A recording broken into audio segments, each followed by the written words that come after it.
Hello student, my name is Vikram. Welcomes you to strive for progress. आज से हम start करने जा रहे हैं रीड का जो सिलेबस है, जिसमें हमारा सब्जेक्ट होगा पहले मैथ्स और उसका फर्स्ट टॉपिक है हमारा ज्योमेट्री से हम स्टार्ट करेंगे, जिसमें हम सबसे पहले पढ़ने जा रहे हैं पॉइंट के बारे में। बिंदु क्या होता है?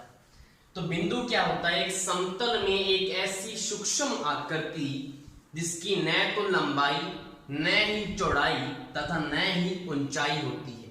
जैसे कि अगर मैं यहाँ पे एक समतल है, हमारा बोर्ड क्या है? एक समतल है। समतल में मैं कोई भी एक सूक्ष्म आकृति मतलब एक पॉइंट लगा दिया मैंने, तो अब मुझे बताओ इस पॉइंट की कोई लंबाई है? लंबाई इसकी कितनी है? 0। इसकी कोई ब्रेड्थ है? चौड़ाई भी इसकी क्या है? 0 है। और इसकी कोई हाइट है? कोई हाइट नहीं है इसकी, तो हाइट भी इसकी क्या होगी? 0 होगी। तो इस चीज को क्या बोला जाता है? हम इसको ज्योमेट्री में बोला जाता है बिंदु या पॉइंट। इसके बाद है हमारा रेखाखंड, किरण और सरल रेखा। तीनों में क्या डिफरेंस है आपको पता लगेगा यहाँ पे। सबसे पहले हमारा रेखाखंड क्या होता है, लाइन सेगमेंट क्या होता है? समतल में किन्हीं दो बिंदुओं को मिलाने वाली आकृति रेखाखंड कहलाती है। कोई भी दो बिंदु है हमारे पास, उनको अगर हम मिला दें, उन दोनों को मिलाने से जो आकृति बनेगी उसको हम कहेंगे रेखाखंड या लाइन सेगमेंट। दूसरा हमारा है किरण। रेखाखंड में यदि एक बिंदु स्थिर हो तथा दूसरा अनिश्चित हो तो किरण कहलाती है।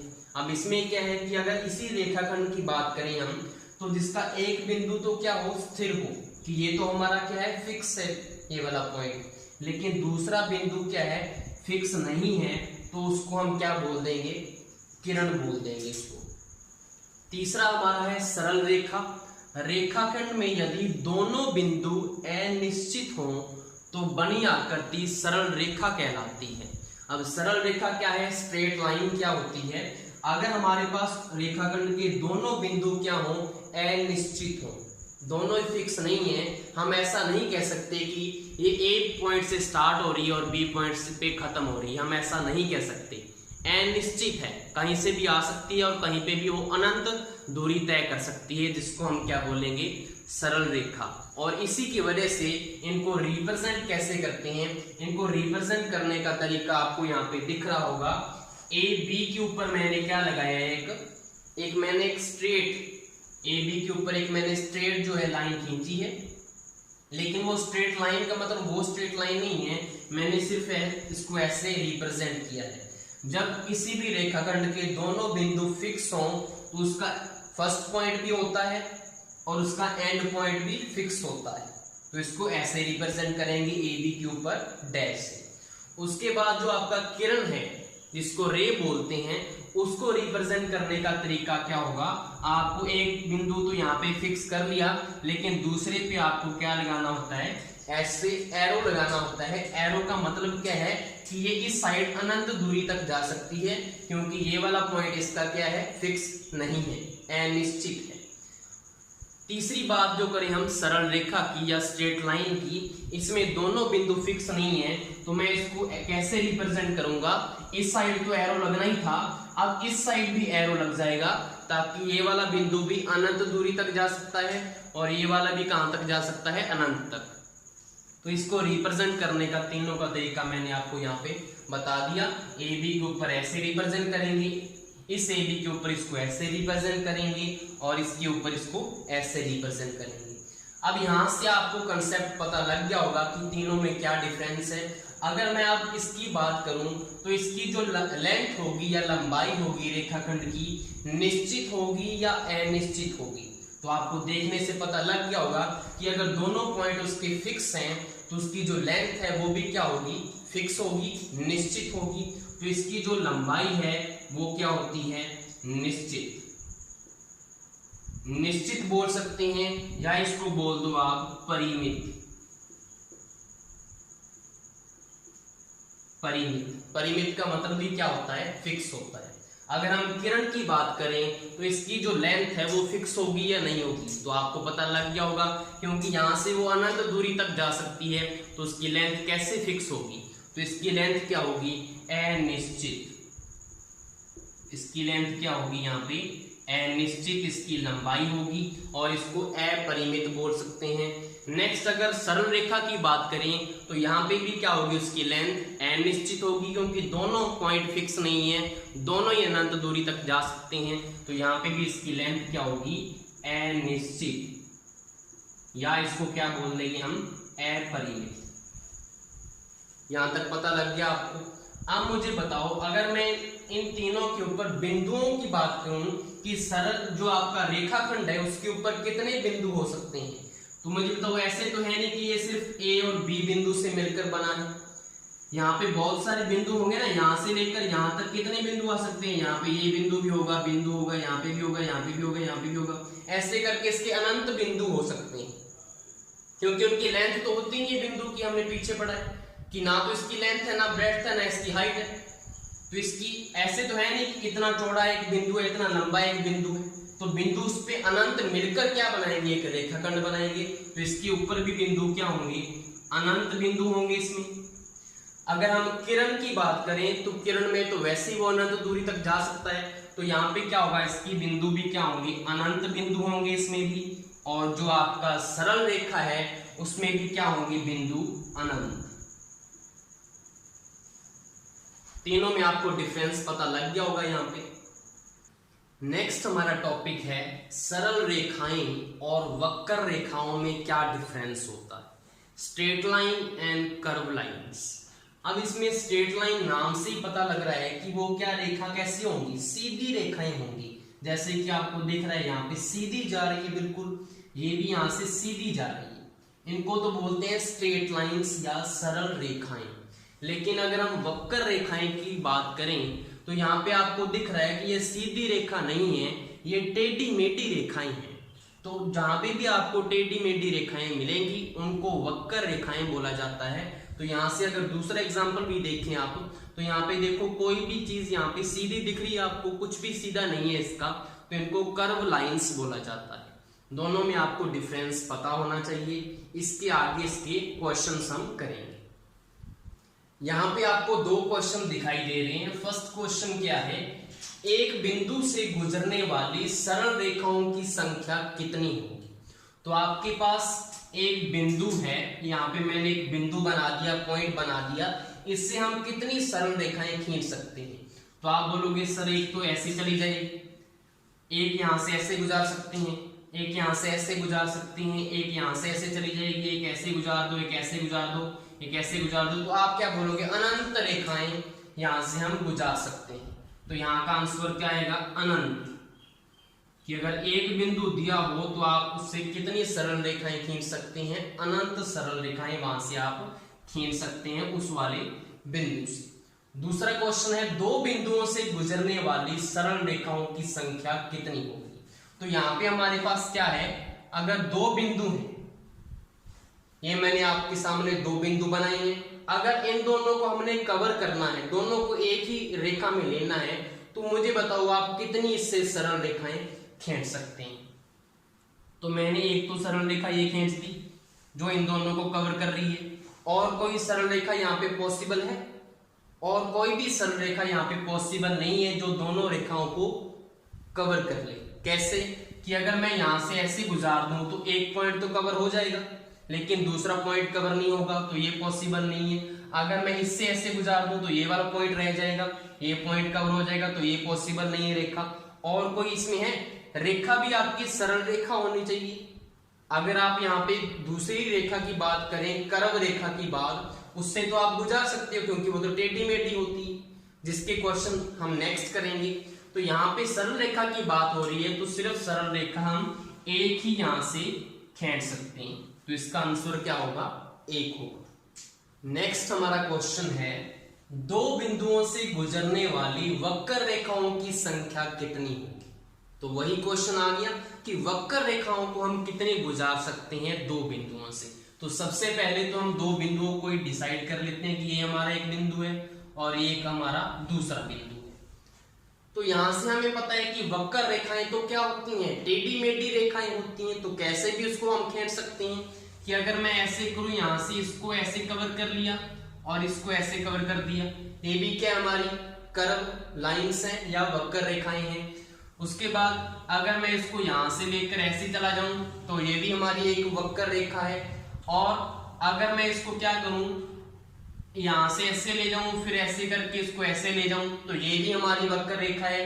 यहां से लेकर मैं इसको ऐसे ले आऊं फिर ऐसे करके ऐसे ले जाऊं तो ये भी हमारी वक्र रेखा है। तो आप इससे दो बिंदुओं से अगर वक्र रेखाएं की बात करें तो आप इससे अनंत वक्र रेखाएं खींच सकते हैं दो बिंदुओं से।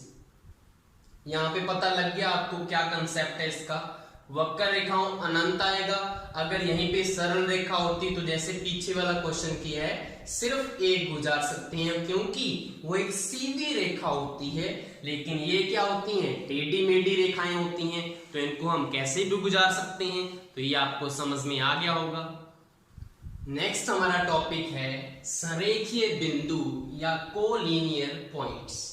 ये क्या होते हैं, समतल में 3 या 3 से अधिक ऐसे बिंदु जो एक ही रेखा पर स्थित हों संरेखीय बिंदु कहलाते हैं। तो समतल की बात हो रही है तो मैं यहाँ पे समतल बोर्ड ले लेता हूं। तो समतल में अगर कोई 3 बिंदु एक ही रेखा पर स्थित हों, कि अगर ये 3 बिंदु हैं और ये एक रेखा पर स्थित हैं तो इसको हम क्या बोलेंगे, इन तीनों पॉइंट्स को कोलिनियर पॉइंट्स या संरेखीय बिंदु। अब आप सोचेंगे सर आप 3 या 3 से अधिक की क्यों बोले, 2 बिंदु क्यों नहीं बोले आप। तो 2 बिंदु तो हमेशा ही क्या होंगे, संरेखीय होंगे। कैसे कि अगर मैं यहाँ पे ऐसे करके ये 2 बिंदु लूंगा तो वो तो हमेशा एक रेखा पर ही होंगे ना। यहाँ पे देखो ये वाली क्या चीज है, एक रेखा पर है। अब आप बोलोगे सर एक तो आपने ऐसे ले लिया, लेकिन अगर मैं एक बिंदु ऊपर ले लूं और एक नीचे ले लूं तो कैसे संरेखीय होंगे। जैसे कि अगर आपके माइंड में ऐसे आए कि एक पॉइंट यहाँ पे एक यहाँ पे, तो कैसे संरेखीय होगी। तो यहाँ पे देखो ये वाली भी तो एक सरल रेखा ही तो है, एक सीधी सरल रेखा होगी है। अब आप बोलोगे यहाँ पे एक पॉइंट मैंने यहाँ पे ले लिया, एक पॉइंट मैंने यहाँ पे ले लिया, अब कैसे संरेखीय हुए, अब भी संरेखीय हुई। ये देखो एक स्ट्रेट लाइन मैंने यहाँ से ऐसे गुजारी। तो 2 बिंदु तो हमेशा क्या होंगे, संरेखीय ही होंगे। बात आती है 3 बिंदुओं की, क्योंकि 3 बिंदुओं में कैसा कैसा हो सकता है कि अगर क्या पता 2 बिंदु ऐसे हो और तीसरा बिंदु ऐसे हो तो ये एक सीधी रेखा बनेगी क्या। ये देखो यहाँ पे अगर इसको ऐसे गुजारें और इसको ऐसे गुजारें तो ये क्या बन गई है, एक सीधी रेखा थोड़ी बनी है, तो ऐसे करके बन गई है। और अगर मैं यहाँ पे बात करूँ, एक यहाँ पे पॉइंट, एक यहाँ पे पॉइंट और एक यहाँ पे पॉइंट है, 3 बिंदु ऐसे हैं, तो इसको कैसे गुजारोगे आप, ऐसे करके। ये तो 2 सरल रेखाएं होगी ना, ये तो 2 सरल रेखाएं होगी, एक तो सरल रेखा इधर जा रही है, एक सरल रेखा इधर जा रही है, तो ये चीज पॉसिबल नहीं है। तो अगर हमने इसकी डेफिनेशन देखनी है कि 3 या 3 से अधिक ऐसे बिंदु जो एक ही रेखा पर, रेखा एक ही होनी चाहिए, एक ही रेखा पर स्थित हो तो उनको कोलिनियर पॉइंट्स बोलेंगे। और 2 बिंदु हमेशा क्या होते हैं, संरेखीय बिंदु होते हैं। नेक्स्ट हमारा क्वेश्चन है 3 असंरेखीय बिंदुओं से गुजरने वाली सरल रेखाओं तथा वक्र रेखाओं की संख्या कितनी होगी। अब आपको यहाँ पे वर्ड देखना है कि आपको दिया गया है असंरेखीय, मतलब वो एक ही रेखा पर बिंदु नहीं है। तो यहाँ पे सबसे पहले तो आपको 3 बिंदु लगाने हैं जो एक ही रेखा पर नहीं आने चाहिए। तो आपने ये 3 बिंदु लगा दी जो क्या है, असंरेखीय है। अब मुझे बताओ यहां से कोई सरल रेखा हम गुजार सकते हैं। अगर आप बात करें इससे, अगर हमने कोई सरल रेखा गुजारनी है, अगर मैं इन दोनों पॉइंट्स को ले लूं ऐसे करके, इन दोनों पॉइंट्स को मैंने अगर ले लिया तो मुझे बताओ ये तीसरा पॉइंट कवर होगा क्या, इससे नहीं कवर होगा। तो ये वाली सरल रेखा तो नहीं खींची जा सकती।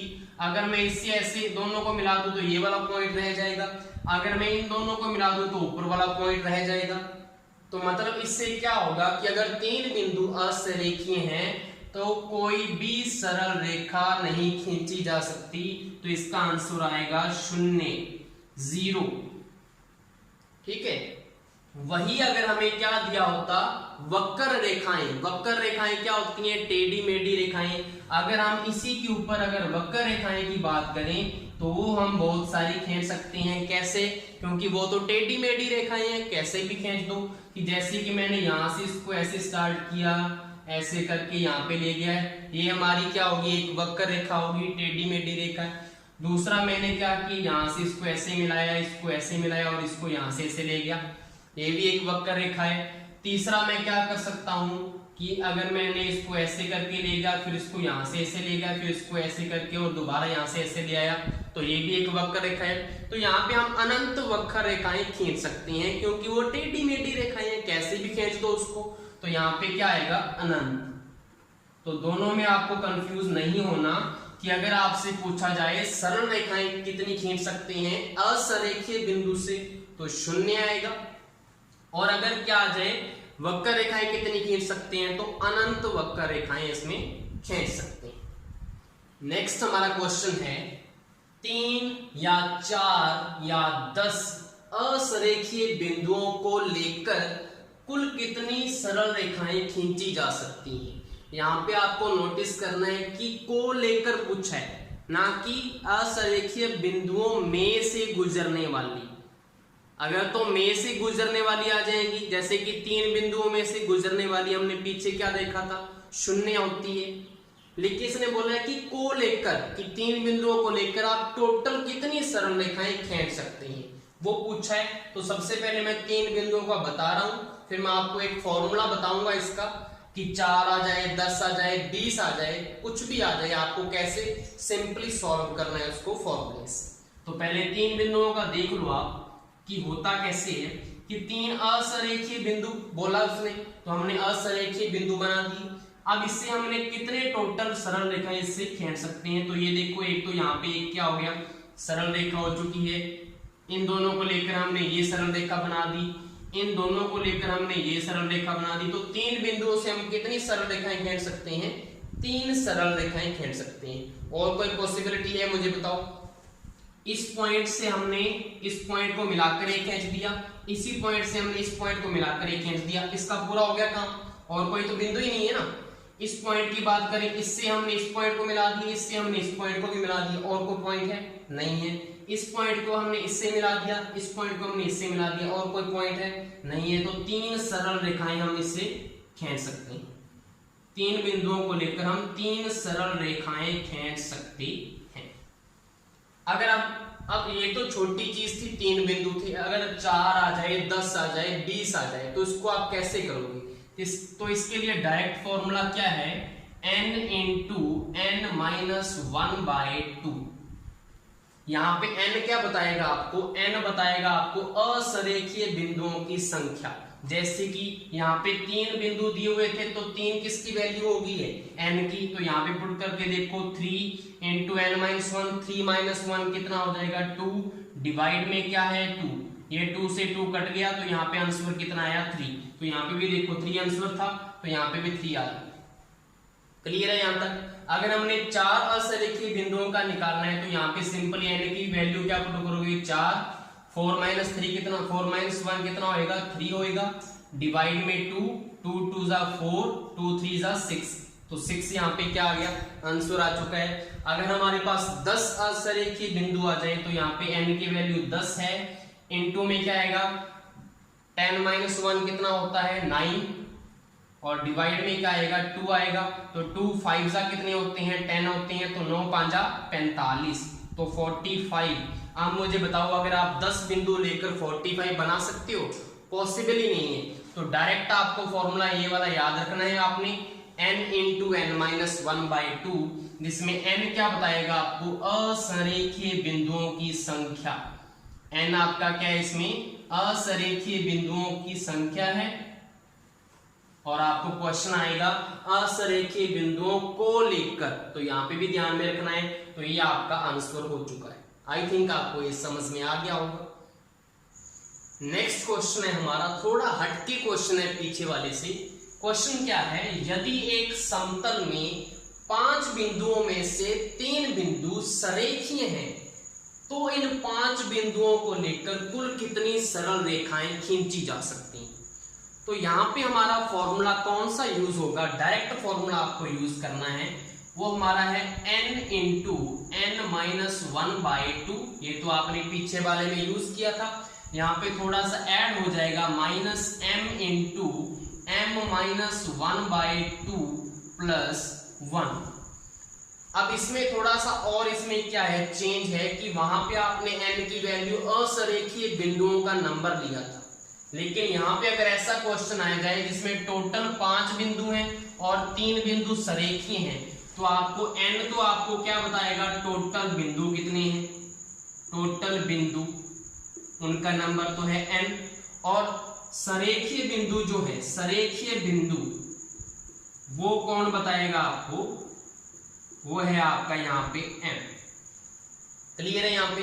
अब इसके लिए इसका आंसर क्या आएगा, देखो टोटल बिंदु, तो टोटल बिंदु कितने हैं 5, तो n की वैल्यू यहाँ पे 5 पुट करो, 5 इंटू में n-1 कितना हो गया, 5-1 4 हो गया, डिवाइड में क्या है 2 है, माइनस उसके बाद m क्या है हमारे पास, सरेखीय बिंदु, m कितनी है 3 बिंदु, तो m की वैल्यू 3 पुट करो यहाँ पे, 3 इंटू 3-1 कितना हो गया 2 हो गया, डिवाइड में 2, उसके बाद प्लस में आपको 1 कर देना है। अब इसको आपने सॉल्व करना है सिंपली, देखो 2 2 जा 4 होते हैं, यहाँ से 2 से 2 कट ही गया, तो यह कितना आएगा 5 2 जा 10, तो यहाँ पे 10 आया, माइनस यहाँ पे क्या आया 3 आया, प्लस 1।